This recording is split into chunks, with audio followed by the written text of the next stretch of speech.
I was 9 years old. I lived in the plantation, the pineapple plantation, the Dole plantation, and we lived in Camp Brody 4, overlooking Haleiwa, Wailua, all the areas there, all the way up to Kaina Point.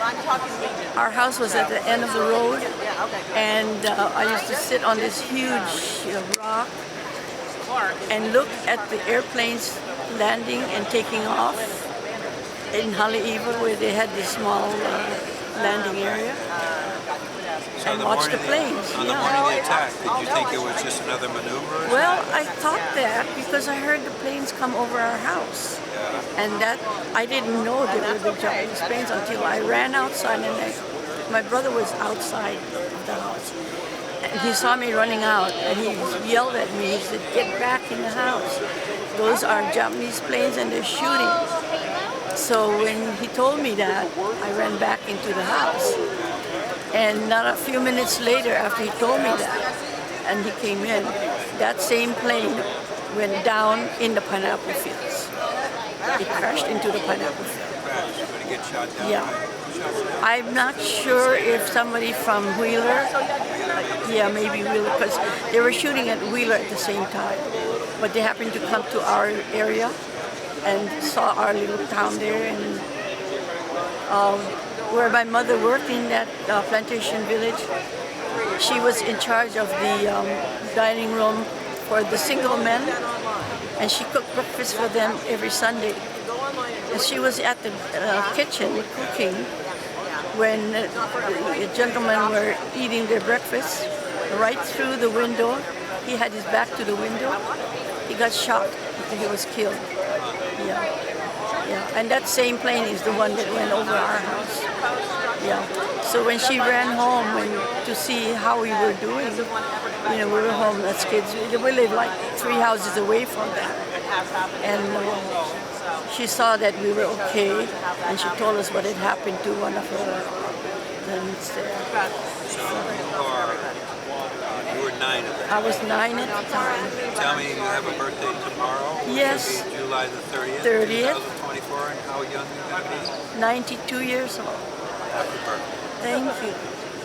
When we heard that we were at war, we listened to the radios at the time, no TVs, but we heard that we were at war, and then everything had to close down.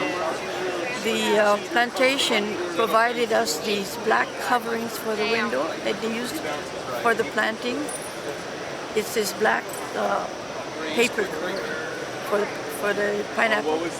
They gave, and they gave all the residents those papers to cover the windows so the light wouldn't shine out. Daylight, it was okay, but nighttime you couldn't turn on your lights at all if you didn't have your windows covered. That happened for years, or did it keep on? It happened for years until they said it was okay to take it off.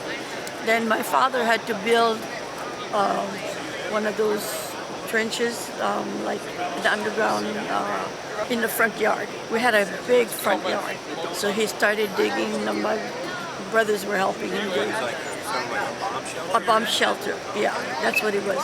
And then we had to put, products inside so that we could, in case something happened, we could go under there, underground, and we would have our food and clothing and things like that in there for that purpose. We never ever used it. The other thing was we had to carry our gas mask to school every day. We had instructions on using it, and then we had drills at school. If the siren would blow, or they would have some kind of notification that we would run under the tables and hide under the tables. Yeah, we were little kids at the time. So. It's a gas mask. Kind of big, right? It's pretty big. It covered, your face. Well, just about the whole face, and then you could breathe in it. Yeah, but you'd see every child with a gas mask hanging onto it. What did that make you feel like? Was that kind of scary? It was scary until we started getting used to using it all the time. There was a lot of rationing, and we came from a plantation village, and we could buy at the store and make a charge, so my parents would pay at the end of the month, things like that. After that incident, that first year, my mom and dad had sent me to live with my uncle in Palolo Valley, and then I went to school at St. Patrick's School. So the 4 years I spent was away from the plantation village. In the meantime, our plantation village, Brody 4, was taken over by where our house was. They had moved the whole house to another section of the camp. And then the army took over the section that we were in. They built their small army base. It's like an outlying base. And then my mother took all of the laundry in. She was the laundromat for all the soldiers there.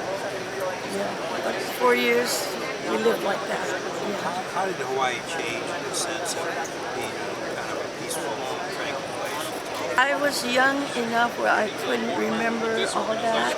I know my father was called to Schofield and to help. I think they had bombings in Schofield too, so they were there to help, fix up and things like that. I came back to live in Wahiwa at 44. In the meantime, in 1948, I believe it was, after the war, the plantations all moved to one place called Whitmore. Yeah, Whitmore Village. Yeah, I was with my aunt and uncle in Palolo at the time. I remember my aunt having answered the phone call early in the morning, like I think it was like 5 or 6 o'clock in the morning, and we all ran out to the living room because the phone wouldn't ring that early in the morning unless something was wrong. And then she got the news that the war was over, and we all just stood there crying. We cried. Yeah, tears. Yeah, we were just happy that it was over. Yeah. By then I was 12 years old.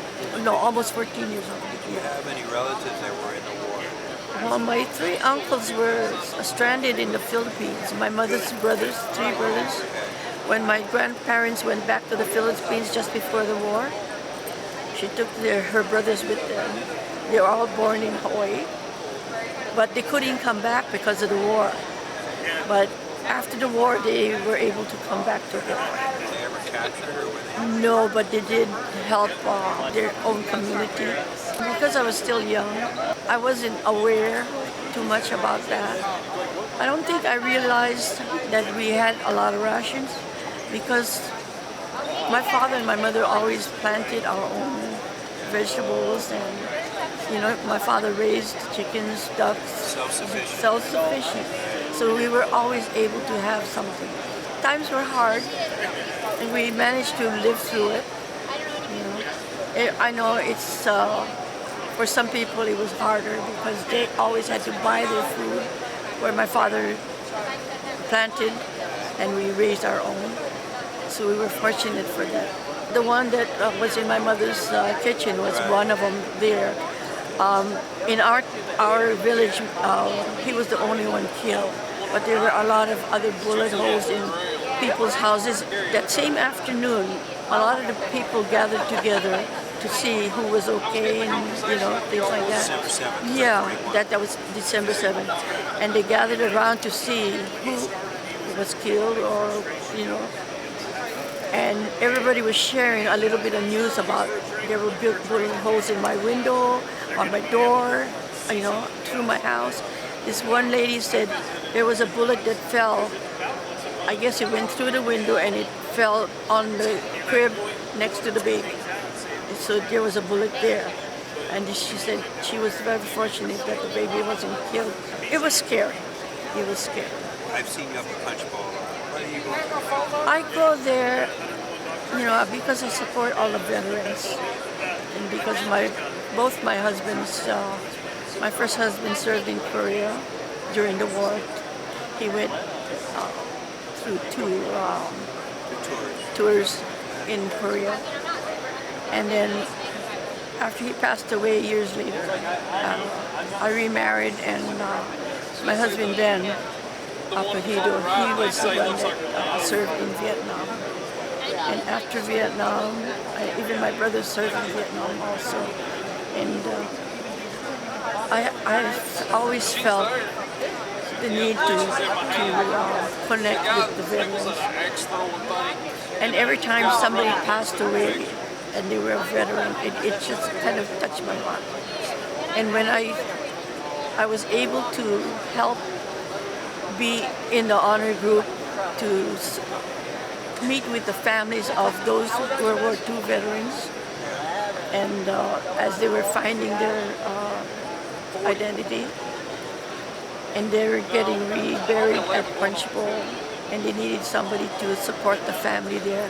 I felt like I needed to be there for them because I understood what it was like to lose somebody. So I try to go to as many as I can, and I do that because I feel like it's a closure for that family, and I feel We're about to order some sandwiches. I have a closeness with I need something lighter today. We've been like eating bricks. Do you think that today's Like 10 minutes after education system does its job in teaching people? Is this something? I don't think so.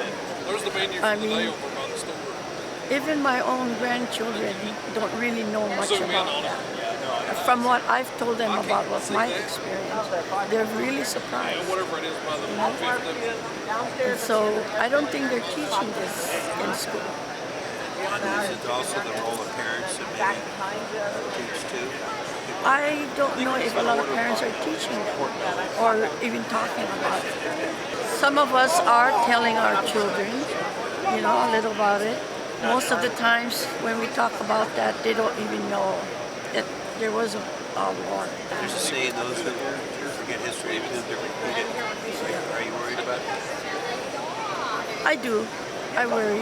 I've lived through World War II, Korea, Vietnam, as a spouse, as a child. It stays with me. I don't know about my siblings, but for me, it's always been there. It's something I recollect all the time.